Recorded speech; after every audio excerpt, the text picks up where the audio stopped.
August 7, 1942. The Solomon Islands.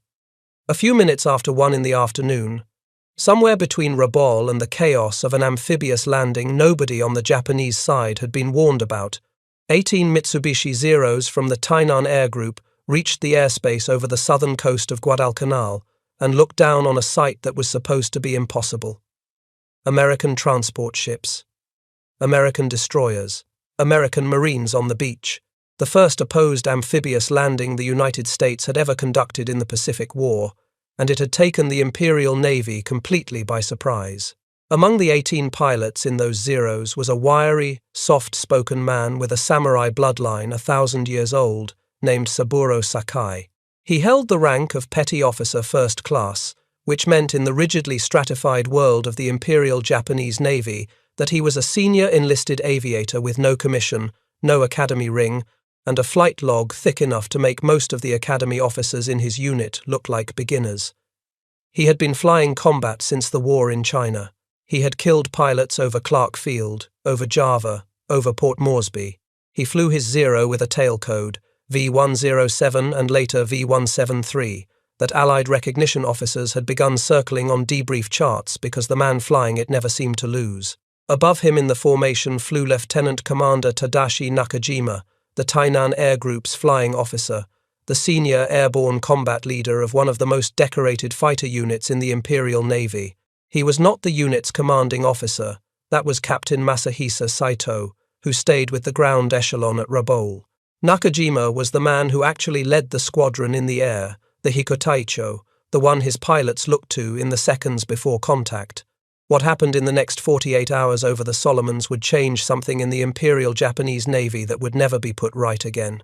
It started slowly. The first American fighters Nakajima's pilots tangled with on the 7th, the F4F Wildcats off the carrier Saratoga, fought the way the Japanese expected American pilots to fight. They came in fast, took a snapshot, dove away. Sakai himself shot down a Wildcat that morning, an aircraft flown by a United States Navy pilot named Lieutenant James Pug Sutherland of Fighting Squadron 5, in a long, tumbling, 20-minute dogfight that has been one of the most carefully reconstructed individual air engagements of the entire Pacific War. Sutherland was a Naval Academy graduate, class of 1936, and would end the war as a 5-victory ace himself. He had already shot down 2 Japanese bombers that morning when his Wildcat's guns jammed, probably from damage taken on the bomber attacks. He kept fighting anyway. He could not fire, but he could fly, and he kept turning inside the Zeros that came at him. Sakai, watching from above, dove in to join the dogfight, not realizing that Sutherland's guns were no longer working. The 2 pilots traded turns and dives for what Sakai later described in his memoir as the longest, hardest dogfight of his career, neither man able to gain a clean firing solution. Sakai was astonished at how much punishment the Wildcat could absorb. He fired more than 200 rounds into Sutherland's aircraft before he finally landed a 20mm cannon shell below the left-wing root and brought the airplane down. Sutherland bailed out of his blazing Wildcat into the jungle below, suffering 11 wounds. He was found by Solomon Islanders, who hid him from Japanese patrols, treated him, and helped him reach the coast. He was evacuated from Henderson Field on the 20th of August. Sakai went home with another tally on his canopy, and the uneasy feeling that he had just met a different kind of American pilot than the ones he had been killing in the Philippines and the Dutch East Indies. But somewhere in those skies, on the 7th and the days that followed, the Wildcats started doing something different, something Sakai's commander had never seen before. Nakajima saw it first.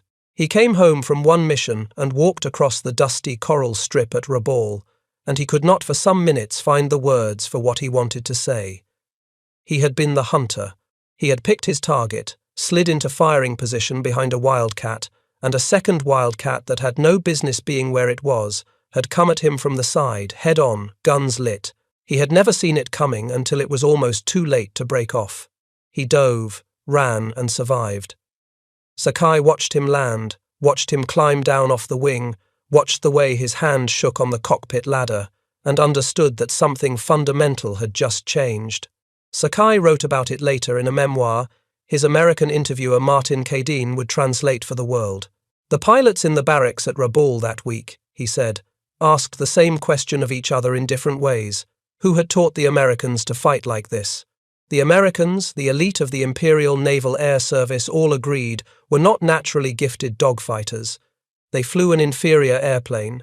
They were not particularly aggressive in close. And now, suddenly, in the late summer of 1942, two of them together could defeat one of the best pilots in the Imperial Navy every single time, no matter how good he was. Nobody in the barracks at Rabaul had an answer for that question. By the time the Imperial Navy understood the answer, the men who could have done something about it would already be dead in the waters off Guadalcanal, off Santa Cruz, off the Philippine Sea. The question would no longer matter. There would be no one left who could fly a reply. The answer to the question was a man Nakajima had never heard of, who had built the thing that was killing his pilots on the kitchen table of a rented house in Coronado, California, 9 months before the Tainan Air Group ever set up shop at Rabaul. His name was John Smith Thach.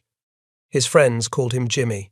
And the story of what he did with a box of matchsticks in the summer of 1941 is one of the strangest and most consequential acts of pre-war military thinking the United States Navy ever produced. Before we get to him, we have to understand what he was working against. By every conventional measure of the early 1940s, the Japanese were the better fighter pilots in the Pacific.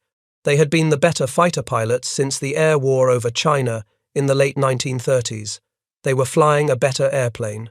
They were the apex predators of carrier aviation, and in the first 6 months of the Pacific War, they proved it from Hawaii to Ceylon. The Imperial Navy had built this advantage on a deliberate choice made in the late 1920s, quality over quantity.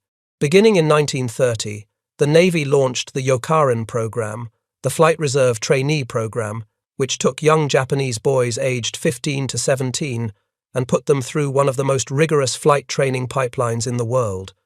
The selection was savage. In 1937, when 1,500 sailors applied for the equivalent program for non-commissioned officers, 70 were accepted and 25 graduated. Sakai himself was one of those 25. He had earned a silver watch presented to him by Emperor Hirohito for graduating first in his class at Tsuchiura. He had been one of the top fighter pilots in the empire by the time he was 23 years old. Men like Sakai trained constantly. They drilled in deflection shooting until they could put a burst into a target the size of a dinner plate from 300 meters. They learned to land on a pitching carrier deck in heavy weather, to read the surface wind off the ocean from 5,000 feet up, to fly at night without instruments. The doctrine they were taught held that the dogfight was at heart a duel between samurai. The pilot who flew best, who saw first, who shot truest, won. The pilot who did not, lost. There was no other category. The aircraft they were given matched the doctrine. The Mitsubishi A6M Type 0, designed under Chief Engineer Jiro Horikoshi and entering service in 1940, was a machine built around a single principle. It would outturn anything in the sky. To achieve this, the Mitsubishi designers stripped weight from the airframe with a fanaticism that bordered on religious. They removed the armor plate behind the pilot's seat. They removed the self-sealing rubber lining from the fuel tanks. They thinned the wing skin. They used a magnesium-aluminum alloy so light and so brittle that a Zero could be punched into pieces by hits that a heavier American fighter would absorb without complaint. In exchange for this fragility, they got an aircraft that could climb at over 3,000 feet per minute, turn inside any Allied fighter then in service, and engage at ranges no other carrier fighter in the world could match. The Zero could fly a combat radius of more than 500 nautical miles, a figure that made Allied planners refuse to believe their own intelligence reports when they first saw it. The result, when this aircraft and these men met the Allied air forces in December of 1941, was carnage. The Pearl Harbor strike force comprised roughly 770 aircrew, of whom a small fraction were lost. In the Philippines, in Malaya, in the Dutch East Indies, in the Great Indian Ocean raid that drove the Royal Navy out of Southeast Asia, Zeros tore through Brewster Buffaloes and Curtiss Warhawks and Hawker Hurricanes with a kill ratio that approached 12 to 1. By April of 1942, an Allied pilot who attempted to dogfight a Zero was understood, in every air force flying against the Japanese, to be a dead man. Standing orders in some American squadrons specifically forbade pilots from turning with a 0 under any circumstances. The recommended counter was to dive, run, and hope for clouds. This was the world that John Smith Thach was looking at in the spring of 1941, when, 6 months before Pearl Harbor, he was given command of Fighting Squadron 3 at Naval Air Station North Island in San Diego. He had just turned 36. He went by Jimmy because an older brother named James had been at the Naval Academy ahead of him, and the upperclassman had hung the nickname on him before he could shake it. He was tall, lanky, soft-spoken, with a slow Arkansas drawl. He was not, by the standards of the pre-war Navy, a brilliant officer in the way the term was usually meant. He had not topped his class at Annapolis. He had not made his name with daring stunts. What he had was a quality that was quieter and harder to see. He thought about problems all the way down until they came apart in his hands. In September of 1941, a document landed on his desk that would change everything. The Fleet Air Tactical Unit Intelligence Bulletin of September 22nd contained a description of the Mitsubishi Zero, pieced together from observations by the American volunteer group, the Flying Tigers, who were already flying combat against Japanese aircraft over China. The bulletin reported a fighter that climbed at more than 5,000 feet per minute, turned inside any American fighter known to exist, and operated at ranges the Wildcat could not match. The actual climb rate of the Zero was closer to 3,100 feet per minute, but the bulletin overstated it. Either way, the picture it painted was bleak. Thach read the numbers and understood what they meant. The airplane he and his pilots were flying was about to be sent against an enemy aircraft they could not turn with, could not climb with, and could not run from. He took the bulletin home with him to the rented house in Coronado, where he and his wife Madeline were living. He read it again. He read it a third time. The Wildcat was tougher, yes. It had armor and self-sealing tanks and a punishing armament of .650 caliber Browning machine guns. But none of that mattered if the Zero could choose when and where to fight. According to his own oral history given years later to the United States Naval Institute, Thach sat down at his kitchen table that night with a box of ordinary matchsticks and began to play. The matchsticks were aircraft.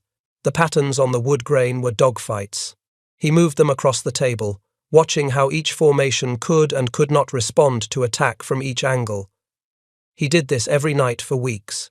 Tactic at midnight, flight test the next morning over San Diego Bay, debrief that evening, rearrange the matchsticks, try again. The first thing he discovered was that the standard American three-plane formation, 2 wingmen flanking a leader, was hopeless against a faster opponent. The wingmen spent so much energy maintaining position that they could not look behind them. They were prisoners of their own geometry. He decided the basic tactical unit had to be a pair, 2 aircraft, side by side, watching each other's tails rather than each other's wings. The United States Navy formally adopted the 2-plane section as its basic fighter element in July of 1941, partly on his recommendation. That change alone would have improved American fighter performance even without anything else. But the pair alone was not enough. 2 Wildcats, no matter how alert, could not survive an engagement with a faster, more maneuverable enemy who could choose his moment, attack, miss, and disengage upward at will. Thach kept moving the matchsticks. The answer was 2 pairs. 4 aircraft, flying abreast, separated by a distance roughly equal to the turning radius of a Wildcat. The Zero attacks 1 pair. The other pair, watching, immediately turns toward the pair under attack. The pair under attack turns toward the rescuers. The 2 pairs cross paths. The Zero, focused on the bait, suddenly finds itself looking down the gun barrels of the second pair, which is now flying straight at it, head-on. If the Zero presses its attack, it dies. If it breaks off, the rescuers swing around onto its tail. There is no third option. The trap was geometric. It did not depend on individual brilliance, on superior gunnery, on the airplane being equal to the Zero. It depended only on 2 pairs of pilots executing a simple turn at the right moment. Anyone could be trained to do it. That was the genius of it. Thach called the maneuver the beam defense position because the second pair came in from the side, from the beam, of the attacker. He used that name in his official correspondence. The pilots in his squadron called it something simpler within weeks. They called it the Weave, because that was what it looked like from the air, two pairs of fighters weaving in and out across each other's flight paths like threads in a loom. The name that would stick, the Thach Weave, was given to it the following year by his close friend Lieutenant Commander James Flatley. He knew, before he tested it in the air, that something this strange had to be proven. So, in the autumn of 1941, he set up an experiment that has become legendary in the history of American naval aviation. He called on his second section leader, a young Irish-American ensign named Edward Henry Butch O'Hare, who would within months become the Navy's first ace of the Pacific War and the first naval aviator to receive the Medal of Honor in World War II. O'Hare was 27 years old, the son of a Chicago lawyer with a complicated past, a graduate of Annapolis class of 1937, and one of the most naturally gifted pilots VF-3 had. Thach had picked him as second section leader because he wanted his sharpest aviator playing the attacker. The point was to see whether the Weave could survive against the best. Thach explained what he wanted. O'Hare would lead a flight of Wildcats playing the role of attackers, flying at full power. Thach himself would lead a flight playing the role of defenders, flying the beam defense position with their throttles wired down to half power, simulating the performance handicap of fighting a faster Japanese opponent. The throttle wires were a small detail with large consequences. They locked the defenders' engines at half their available output, which meant the defenders could not simply outrun their problems. They had to solve them with geometry alone. They went up over San Diego Bay. O'Hare attacked from above. He attacked from astern. He attacked from every angle and altitude he could think of. Every single time, with their throttles wired to half their available power, Thach's defenders either ruined his attack or maneuvered into position to shoot back. After they landed and taxied back to the line, O'Hare climbed out of his cockpit, walked over to Thach with his flight helmet still on, and said the words that became the founding scripture of American carrier fighter doctrine. "Skipper," he said, "it really worked. I couldn't make any attack without seeing the nose of one of your airplanes pointed at me." Thach had done it, on a kitchen table, with matchsticks, months before he would ever see a zero in the air. The question now was whether the maneuver would survive contact with the actual aircraft and the actual men he had designed it to defeat. The answer would come in June of 1942, in the deepest and most consequential carrier engagement of the Pacific War, Midway. The morning of June 4th, 1942, the American carrier Yorktown launched its strike group around 8:40 in the morning. 6 F4F Wildcats of Fighting Squadron 3, led by Jimmy Thach himself, were the only fighter escort for 12 Douglas Devastator torpedo bombers of Torpedo 3, with Dauntless dive bombers of Bombing 3 following, 6 fighters.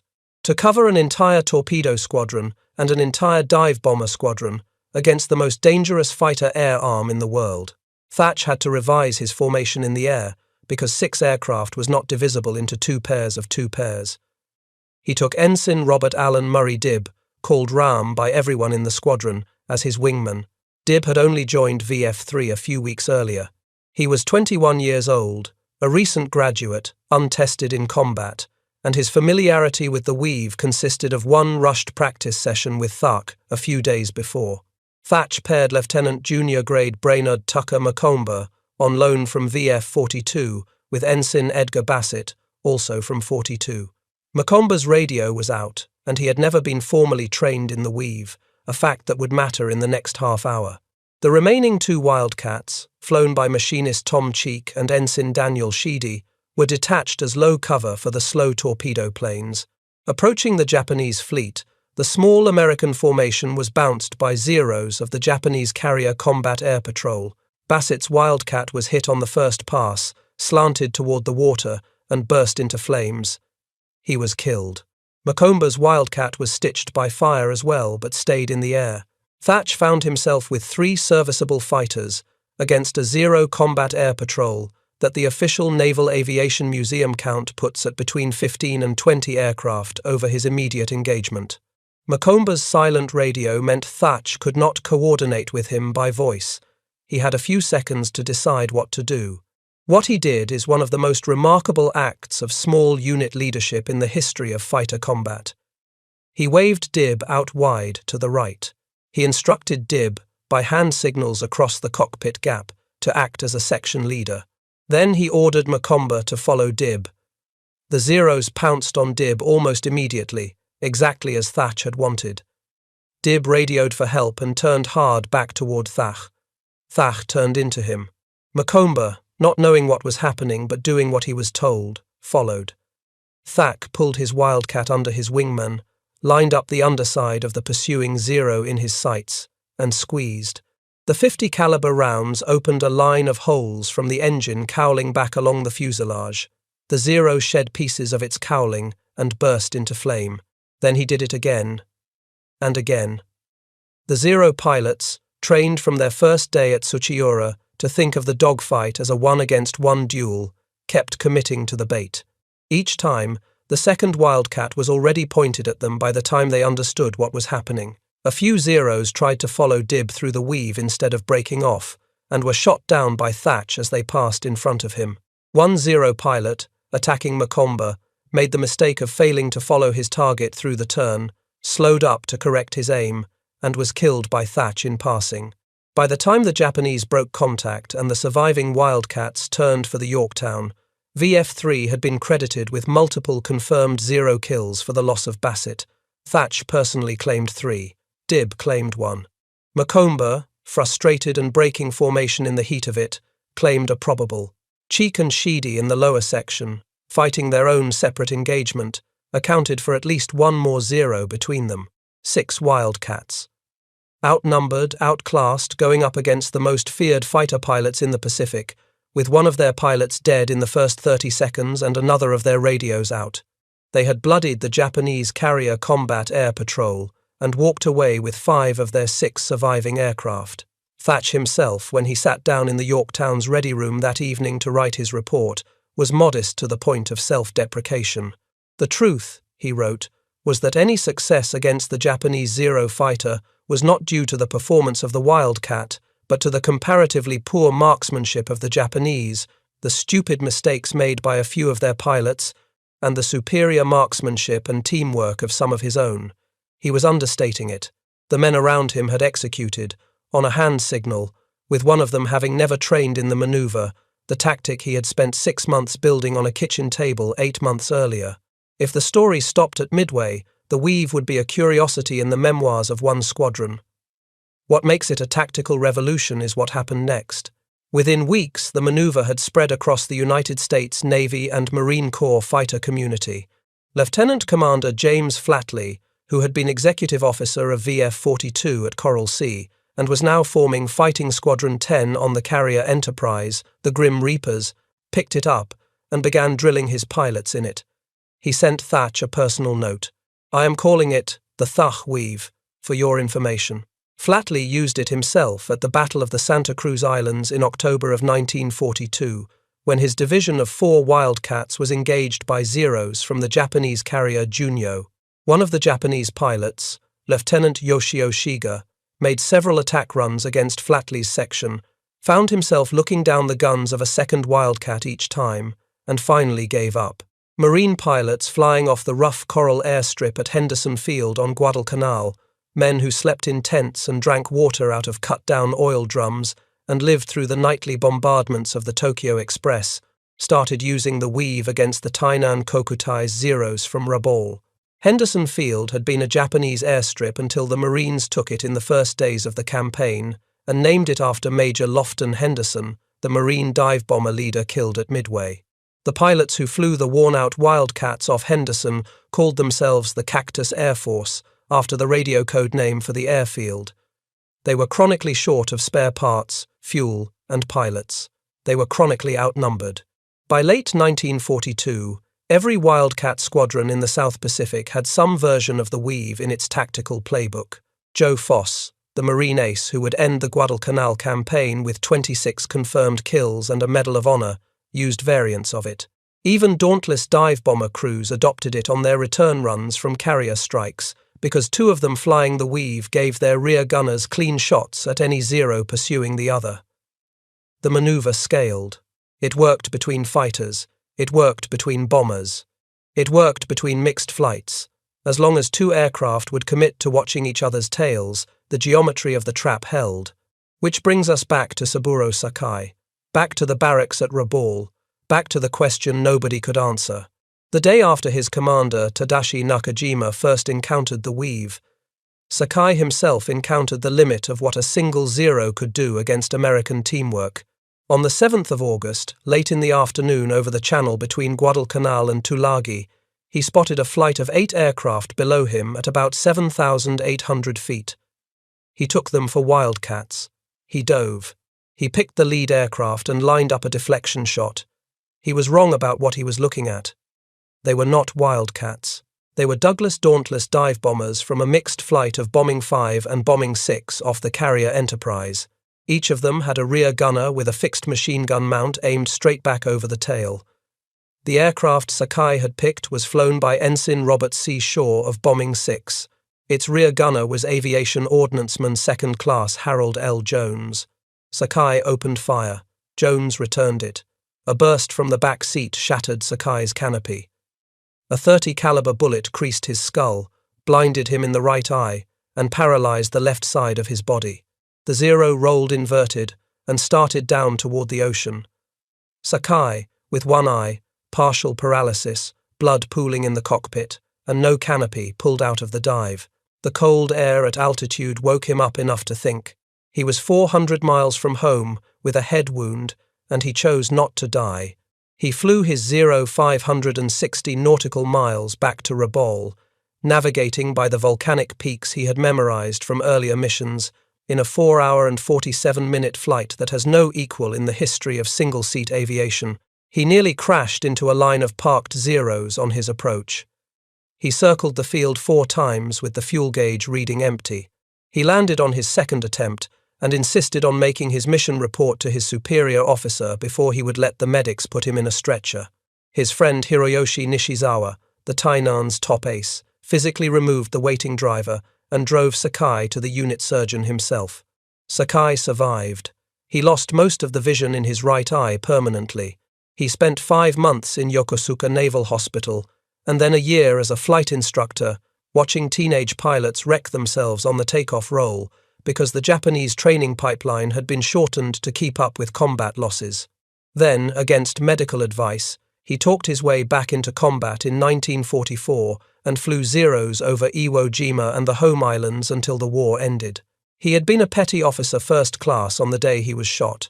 He was promoted to warrant officer in November of 1943. He would not see the rank of ensign until late in the war. He was Japan's most famous ace, in part because he was one of very few experienced naval fighter pilots from the early Pacific War who lived to tell the story. Most of them did not. And here we have to look closely at why. The Imperial Japanese Navy never produced its own answer to the Weave. The reason lies in 2 decisions made before the war began. The first was the decision to keep the pilot training program small, selective, and elite. In 1940, when the Imperial Navy was asked whether to expand pilot training in anticipation of a long conflict, the proposal was rejected. Japan, the planners reasoned, could not win a long war against the United States, and therefore did not need to plan for one. The training pipeline would remain what it had always been. The men already in the cockpits would carry the war. The second was the decision, when the war turned, to keep the surviving veteran pilots on the front line until they died there. The United States Navy, by contrast, started rotating its experienced combat aviators home in 1942 and 1943 to instruct the next class of trainees. The Imperial Navy did not. Sakai's training cohort, the elite Yokaren and Soren graduates of the late 1930s, kept flying combat missions until they were shot down. By the end of the Guadalcanal campaign in February of 1943, the great majority of the experienced naval aviators who had attacked Pearl Harbor had been killed in action. The men who could read a fight, who knew when to commit and when to break off, who could spot the bait Wildcat offering itself, were dead in the water off Henderson Field, off Santa Cruz, off the Eastern Solomons. Their replacements, products of a compressed training program that had to push pilots through faster as losses mounted, did not have the experience to recognize a trap that a man like Nakajima had only recognized too late. Sakai himself, when he was finally pulled off operational duty after his head wound and assigned to train new pilots, wrote about the experience in 1943 with something close to despair. "We could not watch for individual errors," he said, "and take the long hours necessary to weed the faults out of a trainee. Hardly a day passed when fire engines and ambulances did not race down the runways, sirens shrieking, to dig one or more pilots out of the plane he had wrecked on a clumsy takeoff or landing. We were told to rush men through. To forget the fine points. Just teach them how to fly and shoot." The man who had once flown combat from China to New Guinea was now watching teenagers kill themselves on the takeoff roll and being ordered to send the survivors to the front anyway. While this was happening to the Japanese, the United States Navy was doing the opposite. In 1942 alone, the American Naval Aviation Training Program graduated almost 10,900 pilots, nearly twice as many as had completed the program in the entire previous 8 years combined. By 1943, the figure was almost 20,800. Each of these new aviators reached the fleet with around 500 hours of flight time. Replacement air groups were established starting in April of 1944 to put a final polish on pilots before they joined operational units. By contrast, by 1945, Japanese pilots were being certified for combat duty with less than 4 months of training and well under 100 hours in the air. The result was visible in the kill ratios. The F4F Wildcat, the aircraft Thach had designed the Weave to keep alive, ended the war with an air-to-air kill ratio of approximately 6.9 to 1. Its successor, the F6F Hellcat, flying with the Weave already baked into its squadron's standard tactics, achieved a kill ratio against the Mitsubishi Zero of better than 13 to 1. By the time of the Battle of the Philippine Sea in June of 1944, an engagement that the American pilots themselves nicknamed the Marianas Turkey Shoot, the Japanese were sending up barely trained teenagers in obsolete aircraft against American pilots who had memorized every weakness of the Zero from intelligence reports and captured airframes. The slaughter was so one-sided that some American pilots in their after-action reports expressed something close to embarrassment. The men who had built the most elite pilot training program in the world had been undone by their own perfectionism. They had refused to compromise on quality. The result was that they could not make enough of what they had. The Americans, who had compromised on individual virtuosity in favor of teamwork, mass production, and replaceability, had built a system that could absorb losses and keep generating pilots indefinitely. The Weave was the first crack in the dam. Everything else flowed through it. What Thach had really done in his kitchen in Coronado, beyond inventing one specific tactic, was to prove a deeper proposition.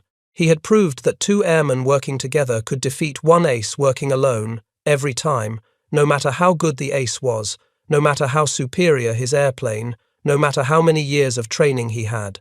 He had taken an old principle, mutual support, and turned it into a piece of geometry that any reasonably competent fighter pilot could execute after one demonstration. He had made teamwork transferable.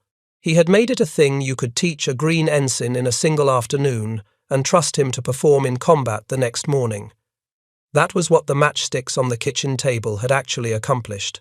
The Imperial Japanese Navy never produced an equivalent piece of doctrine, partly because to do so would have required them to accept something about their own institution they could not bring themselves to accept. The Zero was built around the individual ace. The Yokarin program was built around the individual ace. Japanese fighter doctrine, drilled into pilots from their first day at Tsuchiura, was built around the individual ace. To beat the Weave, the Imperial Navy would have had to teach its pilots that no individual, no matter how skilled, could defeat 2 coordinated opponents, and that survival required flying as a team rather than as a cluster of duelists. They could not bring themselves to do it. They kept sending men up to die one at a time against opponents who had already decided to die in pairs. The verdict on the Pacific Air War, the honest one, is not that the Americans were better individual pilots than the Japanese. They were not. Pilot for pilot, in 1942, the Imperial Naval Air Service was probably the best fighter community in the world. The verdict is that the Americans had stumbled into a better system, a doctrine that did not depend on the exceptional individual, married to a training pipeline that did not depend on the exceptional individual, married to an industrial base that did not depend on the exceptional individual. The Weave was the moment when that system first proved its superiority over Japanese individual brilliance, and the Japanese never recovered the ground they lost in the months after Midway. The men who designed and first flew the Weave did not know they were rewriting how air combat would be fought for the next 80 years. They were trying to keep American pilots alive against an enemy whose airplane could outturn them and outclimb them and outrange them. They solved that immediate problem, and in solving it they accidentally solved a much larger one. The principles they had worked out, two aircraft watching each other's tails, the bait and the hook, the geometric trap for an attacker who commits to the wrong target, are still taught today in every Western air combat training course. United States Navy F-4 Phantom crews used variations of the Weave against the MiG-17 over North Vietnam in the 1960s. American pilots flying F-15s and F-16s train on the same principles now. Most of the men who made it work do not have monuments. Edward Butch O'Hare did not live to see the war end. On the night of November 26, 1943, he was leading a section of 3 aircraft from the carrier Enterprise, 2 F-6F Hellcats flown by him and Ensign Andy Scon, and a TBF Avenger flown by Lieutenant Commander Phil Phillips, on what would have been one of the first nighttime fighter intercepts ever attempted from a United States carrier. They were trying to break up a Japanese torpedo bomber attack on the American task force. In the confusion of the night engagement, O'Hare's Hellcat went down. His body and aircraft were never recovered. He was 29 years old. The Chicago airport that bears his name was renamed for him in 1949. Most of the people who fly through it every day do not know who he was. Robert Allen Murray Dibb, the green ensign Thach had pulled into the right hand of his Weave at Midway, did not live either. He was killed in a flying accident on the 29th of August, 1944, 2 years and 2 months after his combat debut. He had become an ace himself, with 7 aerial victories. He was 23 years old. There is no statue of him anywhere. He is a footnote in most accounts of Midway. But on the morning of the 4th of June, 1942, at the moment when the Thach Weave was being tested in actual combat for the first time in human history against the most feared fighters in the Pacific, with a hand signal across a cockpit gap and a green pilot's instinct for the right move, he made it work. Saburo Sakai lived a long life. He died on the 22nd of September, 2000, at the age of 84. He had retired from the Imperial Navy at the rank of lieutenant junior grade. He had become a Buddhist who refused to kill any living thing, not even a mosquito. He had become a critic of the war Japan had fought, and a vocal opponent of the militarism that had sent his generation into the cockpits of those Zeros. He visited the United States more than once after the war. In 1983, near Los Angeles, an American historian named Henry Sakida arranged a meeting between Sakai and Harold L. Jones, the rear gunner from Bombing 6, whose machine gun bullet had nearly taken his life over Tulagi 41 years earlier. They exchanged gifts. They shook hands. Sakai produced the bullet-pierced flying helmet he had been wearing on the 7th of August, 1942, still bearing the mark of Jones's marksmanship. 2 old men in a quiet room. Both of them survived something. Neither one had any business surviving. Jimmy Thach himself went on to a 40-year career. He commanded the escort carrier USS Sicily, hull number CVE 118, in the Korean War. He pioneered anti-submarine warfare doctrine in the late 1950s as commander of Task Group Alpha, flying his flag from the carrier USS Valley Forge, work that became the template for how the United States Navy hunted Soviet submarines for the rest of the Cold War. He was promoted to 4-star admiral in 1965. He retired in May of 1967 as Commander-in-Chief, United States Naval Forces Europe. He died in Coronado, California, on April 15, 1981, 4 days before his 76th birthday, in the same town where he had built the Weave on his kitchen table 40 years earlier. When he was asked about it in his oral histories, he tended to deflect the credit to his pilots, especially to O'Hare, who had tested it for him, and to Flatley, who had named it. If your father or grandfather flew in the Pacific War, or worked the carrier flight decks, or served in the air groups that made the long blue ocean campaigns possible, I would be honored to read his story in the comments below. The unit, the carrier. The aircraft. What he saw. Those small, specific personal details are the actual record of what happened in those years, and they deserve to be preserved by the people who carry them. So here, finally, is the answer to the question Sakai's pilots could not stop asking each other in the barracks at Rabaul in August of 1942. Who taught the Americans to do that? The answer is a soft-spoken Arkansan named Jimmy Thach, who in the summer before Pearl Harbor read an intelligence bulletin he could not ignore, sat down at his kitchen table with a box of matches, and worked through the geometry of how two aircraft could defeat one. He proved it on a wired throttle test against Butch O'Hare in San Diego. He proved it again in actual combat at Midway with a green wingman, a silent radio, and a hand signal. His friends and pupils proved it again, at Guadalcanal, at Santa Cruz, at the Philippine Sea. By the end, the men who had set out to be the best individual fighter pilots in the world had been beaten by men who had agreed in advance not to fight alone. If this story gave you something to think about, hit the like button. It helps the next investigation reach the people who care about hearing this kind of history told straight, with the names, the dates, and the details intact. Subscribe if you want the next chapter. There are many of these stories left to tell. Most of them are about ordinary men who looked at a problem the world said could not be solved, and sat down at a kitchen table or a workbench with whatever was at hand, and solved it anyway.